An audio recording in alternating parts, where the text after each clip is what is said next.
그 포천천 예전에 유행할 때 이렇게 보셨어요? 포천천? 그게 재판관이라고 보시면 돼요. 요즘으로 말하면 법원. 끝나고 나면 이제 개작두를 데려가라 뭐 이래갖고 뭐 하잖아요. 그런 식을 옛날 사람도 봤거든. 그러니까 심판을 한다라는 생각을 그런 식으로 자꾸 생각을 하는 거예요. 원래는 그냥 49일 동안 기도하고 그러면서 그 사람이 각성하도록 계속 유도만 해주는 거지 원래 이렇게 막 심판을 한다는 이런 거는 없어요. 그냥 이런 거는 없어. 자, 안녕하세요. 오늘은 지난번에 이어서 이 10대 왕과 관련된 이야기들 해드리도록 하겠습니다. 돌아가신 분하고 돌아가신 분을 이제 어떻게 할 거냐와 관련된 그런 이야기인데요. 그러니까 불교에는 두 가지가 있어요. 돌아가신 분들과 관련해서 총 두 가지가 있다고 보시면 돼. 크게는 하나는 지장보살. 지장보살은 구원자입니다. 일종의 구원자. 그리고 심판자가 이 시왕이에요. 시왕. 이럴 때는 십왕이라고 안 쓰고 그냥 시왕이라고 쓰는데 저건 그냥 일반화된 용어라서 저거 뭐 맞춤법이 틀렸네 어쩌네 할 만한 정도는 아닙니다. 그냥 일반적으로 다 이렇게 씁니다. 그래서 원래는 십왕. 4월 초파일도 그렇잖아요. 4월 초팔일 이렇게 되는데 초파일이 그냥 일반 이렇게 돼버렸죠. 그런 거하고 똑같다고 보시면 돼요. 지장보살 같은 경우는 저 서역에 호탄이라고 하는 나라가 있어요. 호탄 실크로드 국가 중에서 천산북로, 천산남로, 서역남로에 있는 실크로드를 그리면 중국에서 이쪽이 이제 서역 지역이거든요. 거기 천산산맥을 기점으로 해서 천산북로, 천산남로, 그 다음에 타클라마칸 사막을 기점으로 해서 서역남로 이렇게 세 개가 있는데 이 천산남로에 있는 국가예요. 아니 서역남로에 있는 한 요쯤에 있습니다. 호탄이라는 데가 불교적으로 굉장히 중요해요. 화엄경이 완질로 만들어진 데가 저기 호탄. 남인도에서 시작돼서 완질이 풀 세트로다가 딱 구성이 되는 거는 호탄. 뭐 생각하시면 되냐면 필라 뭐 이런 거 아시죠? 필라 브랜드 필라 우리나라 거 아니었잖아요. 근데 우리나라가 아마 제가 알기로는 우리나라가 샀을 거예요. 우리나라가 잘해가지고 거꾸로 그러니까는 지부가 본부를 먹은 거죠. 뭐 그렇게 될 수도 있겠죠. 살다 보면 그래서 남인도에 시작해서 이제 여기 호탄에서 만들어지고 여기 이제 실크로드 국가인데 굉장히 예전에는 번성했던 그런 도시들이에요. 실크로드가 한참 교역할 때는 지금으로 말하면 수에즈 운하나 파나마 운하를 갖고 있다라고 보시면 돼요. 그냥 졸고 있으면 다 돈이 그냥 막 계속 쏟아져 들어와. 그리고 거기에 다양한 문화들이 그 상인들에 의해서 다양한 정보와 문화들이 그러니까 문화의 교차로라고 보시면 되죠. 그래서 저기에 거라제아산이라고 하는 데가 있고 거기서 이제 지장보살 신앙이 거기서도 이제 완성이 됩니다. 그래서 이런 것들이 이제 당나라 초에 중국으로 전래가 돼서 그래서 지금 우리가 알고 있는 지장신앙이 이제 확립이 되고 그 다음에 시왕이라고 하는 거는 원래 불교에 있었던 심판자, 그러니까 사후 심판자, 불교는 아니고요. 정확하게 말하면 인도 신화에 있는 겁니다. 불교라고 하기도 그렇고. 근데 그냥 그거를 우리가 불교적인 입장에서 가져다 쓰는 거죠. 왜냐하면 그런 거는 공통분모거든요. 마치 지금 우리나라로 생각하면 뭐 생각하시면 되냐면 뭐 당군. 그러면 그냥 종교에 관계없이 그냥 당군 이렇게 쓸 수 있는 거예요. 그리고 그거를 고려시대 때는 불교적으로 당군을 이렇게 흡입하려고 합니다. 그러니까 끌어들이려고. 그래서 불교식으로다가 변형시켜요. 그게 삼국유사 이련의 삼국유사에 나오는 환인을 석재환인이라고. 제석천하고 환인을 대등시키는 거예요. 그래서 당군 신화 자체를 불교식으로 이렇게 약간 이렇게 포섭하려고 하는, 그러니까 융합이라고 하는 거예요. 어디에든 오래 있으면 이렇게 섞여 들어가는 그런 문화들을 생각하시면 돼요. 그래서 환인, 환웅, 당군 뭐 이러잖아요. 환인, 환웅, 당군. 근데 이 환인이 하느님이니까 이 하느님을 제석천이다 이렇게 해서 석재환인 이렇게 해서 이제 불교식으로 재해석하는 방식들이 나오는 거죠. 그래서 저런 문화들은 불교 이전에 있었던 저런 기층 문화들은 그냥 대부분 다 수용이 됩니다. 그리고 옛날 사람들은 저런 거를 상당 부분 이렇게 생각을 하기 때문에 그래서 인도의 불교 이전에 벌써 저 염라대왕 얘기는 불교 이전에 있었던 거예요. 그래서 염라대왕이 야마가 염라가 되는 거예요. 그래서 인도 신화에 나오는 어떻게 보면 최초의 인류고 인간이고 그리고 남자 여자가 같이 나왔대요. 그래서 그걸 번역할 때는 쌍새, 세상에 쌍으로 나왔다. 남녀 쌍둥이 뭐 이렇게 생각하면 될 거예요. 그냥 뭐 생각하시면 되면 아담과 이브처럼 인류 시조 신화라고 보시면 돼요. 이게 인도판 아담과 이브. 그 아담에 해당하는 게 염라예요. 염라. 그래서 죽은 뒤에 죽고 나니까 자기가 1번으로 죽었고 그래서 다 자기가 대장 노릇을 하고 있다. 뭐 이렇게 인도 사람들은 이야기를 합니다. 그리고 이러한 구조들이 불교적으로는 그렇게 많이 들어와 있지 않아요. 그런데 사람이라고 하는 게 다 마찬가지고요. 그러니까 살았을 때 잘 사는 것도 좋고 그 다음에 나이 들어서 어떻게 이거를 잘 행복하게 잘 유지할 것이냐라고 하는 부분도 상당히 중요하고 그렇지만 더 어떻게 보면 연세가 드시게 되면 죽은 뒤에 어떻게 될까 이 생각을 한두 번 정도는 다 해볼 겁니다. 그걸 안 하면 그리고 여러분들 지금 연세 정도 되면 그 생각은 다 하지 않을까요? 그러니까 뭐 자식 생각도 하지만 내가 죽어서 어떻게 될까에 대한 생각들도 다 당연히 있겠죠. 참고로 말씀드리면 제가 늘상 말씀드리는 거 있지만 여러분들이 예전 같으면 벌써 다 갔습니다. 예전 기준으로 보면 환갑도 굉장히 오래 사시는 거니까 지금 뭐 환갑이면 꽃띠지. 그래서 그런 식으로 생각을 사람들이 뭐 연세 드시면 다 그런 정도 생각을 하지 싶어요. 저도 그런 생각을 하니까. 저도 벌써 그런 생각을 하고 있으니까 여러분들도 뭐 그런 생각을 하시지 않겠나 싶어요. 그렇게 되면 죽은 뒤에 어떻게 될까? 그리고 부모님 돌아가셨을 때 우리가 그런 이율배반적 행동을 하잖아요. 그러니까 살았을 때는 그냥 좀 무심하다가 돌아가시고 나서 이렇게 생각하면 이게 좀 걸리고 좀 뭐 그때 좀 잘해줄 걸 뭐 이런 생각들이 들고 그게 이제 주자가 말하는 부모 사후에 부모님이 돌아가시고 나서 후회한다라고 하는 거고 그래서 살았을 때 잘해라 뭐 이런 의미인데 그게 사실 좀 어렵죠. 그리고 인간도 마찬가지예요. 자기가 열심히 노력하고 나름 자기는 정의롭고 도덕적으로 살려고 했어도 죽을 정도 이렇게 연세가 좀 많이 드시고 나면 그때 내가 그렇게 한 거는 좀 잘못한 것 같은데 뭐 이런 생각들도 들 수 있는 거예요. 그러니까 하늘으로 한 점 부끄러움이 없으면 좋겠지만 그런 사람이 없으니까 그런 시가 나왔겠지. 한번 되돌려서 생각해 보면 그리고 그건 사람들이 누구나 그런 사람과 같이 살고 싶어 하는 거야. 하지만 제가 늘상 말씀드리는 거 있어요. 부처님 같은 사람이 옆에 있으면 좋을지는 몰라도 그렇게 사는 건 어려운 겁니다. 그러니까 하늘을 우러러 한 점 부끄러움 없게 사는 사람이 옆에 있으면 참 본받을 점도 있고 좋을 것 같아. 하지만 내가 그렇게 살면 인생 진짜 피곤합니다. 인생 힘들어지는 겁니다.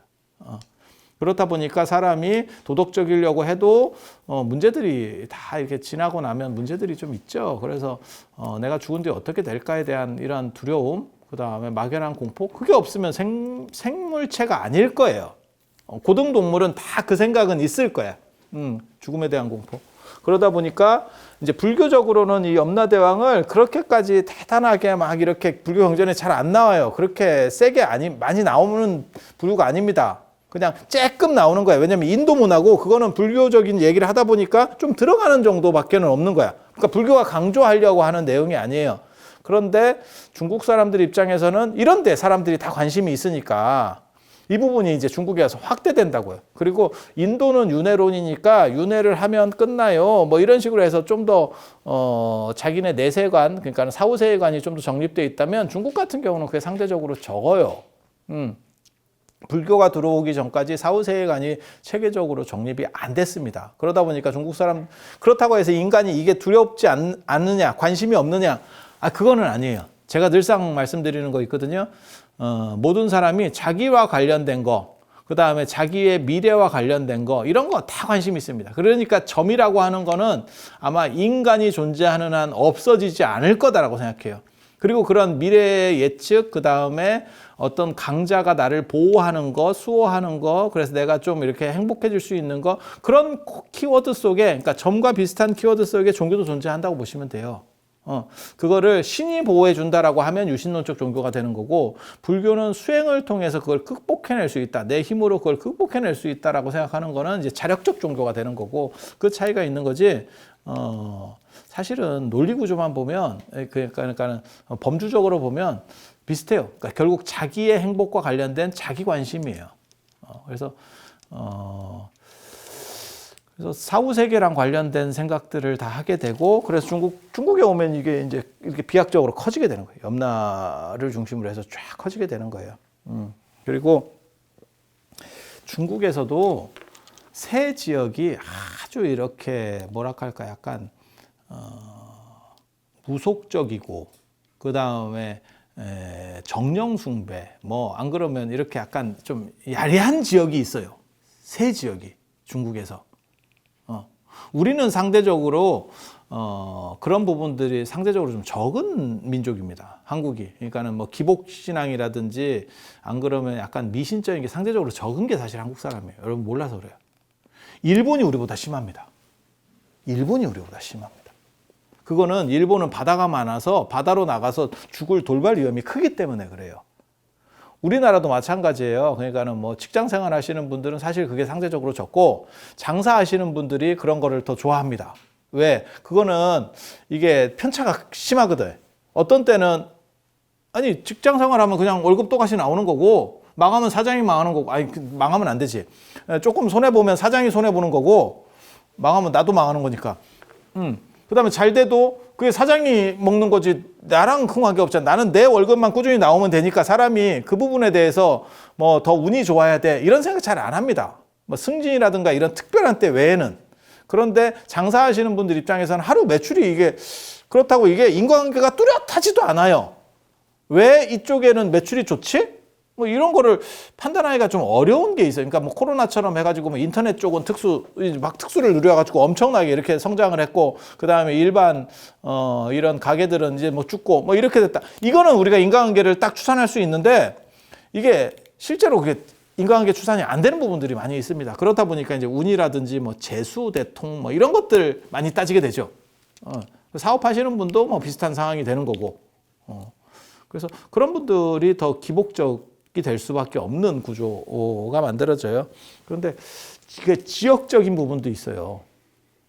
지역적인 거. 그래서 그런 거를 굉장히 약간 폐쇄적인 지역 속에서 굉장히 좋아하는 데가 두 군데가 있습니다. 그게 하나는 티베트.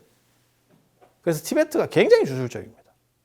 그래서 티베트의 변교라고가 있는데, 본교라고도 하는데, 티베트가 이렇게 안쪽으로 이렇게 팍 꺼져 있어요. 중국으로 보면 중국이 있고, 이게 티베트, 이게 히말라야 이렇게 쌓여 있는 거예요. 그래서 중국 사람들이 그쪽 잘 안 들어가고, 인구 밀도도 희박하고, 그 다음에 공기 밀도도 낮고, 뭐 이래가지고, 거기서, 약간 이렇게 신기한 체험들을 하기가 좋은 조건이에요. 뭐 특별히 자연 환경이 있는 것도 아니고, 황막한 데서, 거긴 수목한계선 이래가지고 진짜 아무것도 없는 이런 데서, 그러니까 걔네 땅도 안 파지고, 얼어가지고 땅도 안 파지고, 나무도 없고, 이러니까 화장도 못하고, 뭘 어떻게 매장하기도 어렵고, 그러니까 조장을 하잖아요. 조장이라고 하는 거는 새한테 이렇게 해체해갖고 먹이로 주고, 뭐 이런, 천장이라고도 하고, 조장이라고도 하고, 뭐 그렇게 하는데, 이제 그런 식 문화들이 나올 수밖에 없는 구조고, 그래서 그런 폐쇄성과 단순성이 사실은 이러한 약간 미신 같은 걸 많이 합니다. 그게 어디서도 나타나냐면 예수도 그런 거거든요. 사막 아무것도 볼 것도 없고 그냥 단순 조건 속에서 감각 차단 효과, 감각이 이상 현상을 일으키는 거예요. 그거는 예수 쪽도 그렇고, 예전에 그 실크로드 다니는 사람들 얘기 보면, 그러니까 뭐 현장 스님이나 뭐 이렇게 보면 다 이상한 걸 얘기를 계속해. 그게 힘들고 황막한 데서 사람이 이렇게 갇혀 있다 보니까 그런 쓸데없는 것들이, 내부 감각이 사실은 외부로 투영돼서 나오는 거예요. 그러니까 착각이에요, 착각. 정확하게 말하면 대부분은 병입니다. 요즘 개념으로 치면 병입니다. 그러니까 저 중동이나 이런 데도 그렇고, 저 실크로드 쪽에도 그렇고, 악마 얘기 많이 나와요. 그 많은 악마가 지금은 다 어디 갔는가 몰라.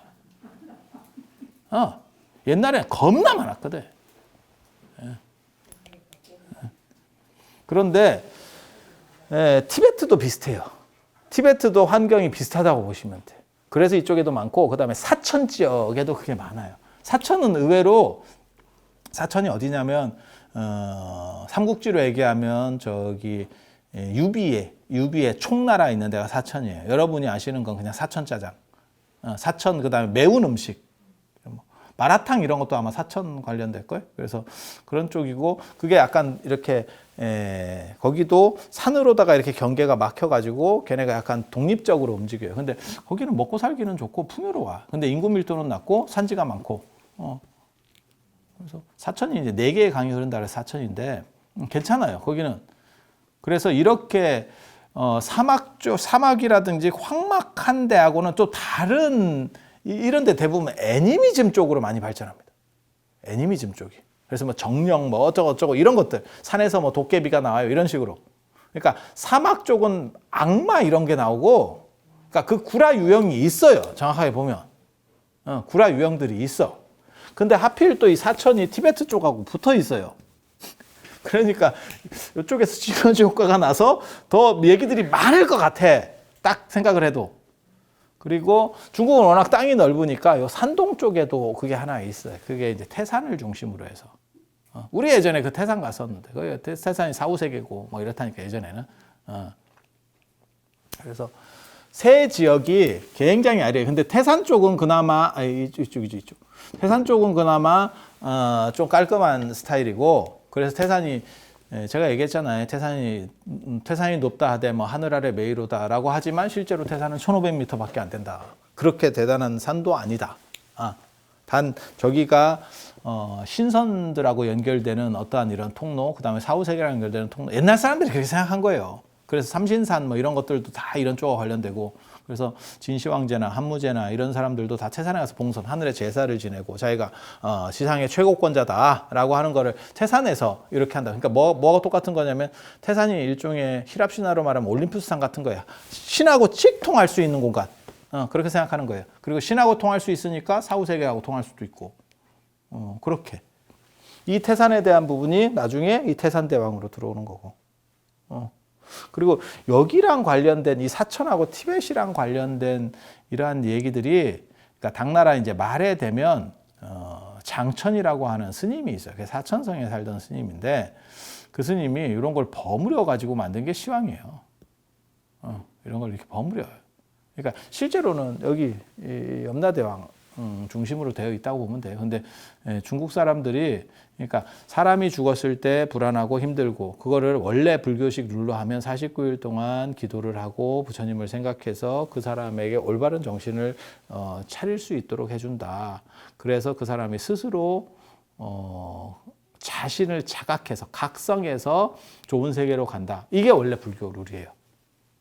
근데 그런 거 있잖아요. 예전에 그 사랑과 영혼 그 영화에 보면 맨 마지막에 그 남자 주인공이 여자애 이렇게 막 목매다가 결국은 자기가 정의라고 생각하는 그거를 실행을 하니까 그게 풀려서 해원돼서 원망이 풀리면서 이렇게 빛이 보이고 이렇게 빨려 들어가는 걸로 끝나거든요. 영화가 겁나 오래된 영화라서 저도 이런 거를 말하는데 자신이 싫긴 하지만 옛날에는 그런 영화가 너무 이렇게 강렬한 인상으로 남아있기 때문에 그건 뭐 진짜 대단한 영화라고 생각을 해서 지금 보면 그지 같지. 아무튼 그런 식으로 간다라고 하는 게 원래 불교의 49제 룰이고, 근데 옛날에는 그 포천천 예전에 유행할 때 이렇게 보셨어요? 포천천? 가운데 이렇게 해리포터는 벼락이고 포천천은 달이잖아. 그리고 포청천은 약간 넓적 감자 같이 생겨가지고 여기다 달을 하나 붙이고 나오잖아. 그치? 그런데 그 포청천 보면 거기가 이제 이렇게 양쪽에 사람들이 그게 재판관이라고 보시면 돼요. 요즘으로 말하면 법원. 법원 심의하는 거예요. 다 맨 끝나고 나면 이제 개작두를 대령해라 뭐 이래갖고 뭐 하잖아요. 그런 식을 옛날 사람도 봤거든. 그러니까 심판을 한다라는 생각을 그런 식으로 자꾸 생각을 하는 거예요. 그래서 그 최고 재판관이 있어야지 라고 생각을 해서 10명을 맞추고 싶어 하는 거야. 왜냐하면 십진법 문화가 생기니까. 예, 그리고 이제 49일이라고 하니까 77 이렇게 해서 그냥 거기다 한 명씩을 이렇게 만들면 더 좋지 않을까? 사람들이 구체화되지 않을까? 이렇게 생각을 하는 거예요. 원래는 그냥 49일 동안 기도하고 그러면서 그 사람이 각성하도록 계속 유도만 해주는 거지, 원래 이렇게 막 심판을 한다는 이런 거는 없어요. 그냥 이런 거는 없어. 근데 사람들이 제가 하는 얘기 있거든요. 진리라고 하는 건 형상으로 표현할 수 없기 때문에 형상이 없는 거예요 라고 말하는 것도 가능해. 그리고 부처님도 어떻게 형상으로 표현할 수 있어? 부처님이 형상으로 표현할 수가 없어. 이것도 말이 돼. 하지만 그런 얘기만 듣고, 그러니까 금강경에 나오는 것처럼 부처님이나 이런 분들은 다 호흡과 같은 이런 거죠. 어떻게 이거를 평상으로 이렇게 재단 지을 수 있어? 라고 하면 말은 되는데, 막상 지금 우리가 모셔놓는 것처럼 불상을 모시는 것보다 사람이 안정성이 훨씬 떨어집니다. 훨씬 떨어집니다. 그래서 기독교도 형상은 안 한다라고 말하지만 지금들도 십자가를 하는 거예요. 그게 형상이에요. 원불교도 뭐 그런 거를 다 하지 않는다라고 하지만 도나스를 그리는 거예요. 방법이 없어. 왜냐하면 전혀 없으면 이걸 어떻게 해? 사람이 뭘 어떻게 판단할 수가 없어. 그게 뭐가 똑같은 거냐면 완전한 거는 생각할 수 없는 거다. 야, 네가 지금 그렇게 말하는 그것도 생각이야. 그래서 이게 사람이 안정성을 가지려면 그거는 제 얘기가 100% 맞습니다. 네가 맞는지 어떻게 알아? 우리가 위인을 판단할 때도 그렇게 해요. 그러니까 율곡이 어떻게 생겼는지, 퇴계가 어떻게 생겼는지 알 게 뭐야? 김유신이 어떻게 생겼는지, 이순신이 어떻게 생겼는지 잘 모릅니다. 그렇지만 우리가 화폐나 이런 데서 다 인물을 넣죠. 만약에 모르면 그냥 모르니까 정직하게 할 거면 비워놔야지. 그러면 돈에 이름만 들어가. 이름하고 연도. 그게 정직한 거예요. 다 구라라니까. 돈에 있는 건 신사임당이 이렇게 생겼겠어요? 그거 구라예요. 내가 딴 사람은 몰라도 율곡은 100% 이렇게 안 생겼어요. 그래서 제가 늘상 농담 삼아 얘기하는 게 있잖아요. 여러분들 그 죽으면 딴 데 가지 말고 그 아리랑 부르고 있으면 내가 죽어서 갈 때까지 기다리라고. 하도 많이 봐가지고 내가 어떻게 가는지도 내가 다 안다. 그럼 나 따라가면 된다고.